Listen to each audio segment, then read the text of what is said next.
আচ্ছা, এই দুইটা হাঁসের দাম কত হইতে পারে আপনারা এটা গেস করেন তো।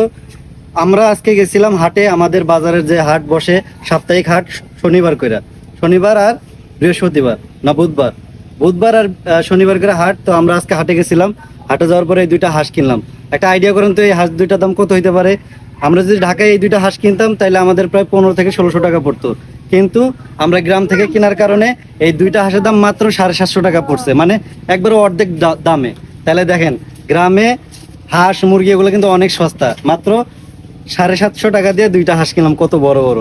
আর এই হাঁসটাকে কিনছো কয় টাকা দিয়ে? কোন হাঁসটা? আমাকে হাঁস বললা? তো আজকে এগুলো আমরা রান্না করে খাবো, জি ঠিক না, আছে? আজকে না, কালকে সকালে। আজকে আচ্ছা, হবার নয়। কালকে সকালে রান্না করব। তো হাঁসগুলা দেখতে পারতেছেন কত সুন্দর সুন্দর। দেখেন এটার পেটের ভিতরে কতগুলো গলার ভিতরে। ইয়াল্লা সব ধান মনে হয়। আরে ধান খাওয়া আনছে। আচ্ছা হোক, এই গলার ভিতরে অনেক ধান আটকে রয়েছে। ধানই তো আধা কেজি আছে দুইটা। আচ্ছা হোক, আর কিছু কলাও না, খেতে দাও।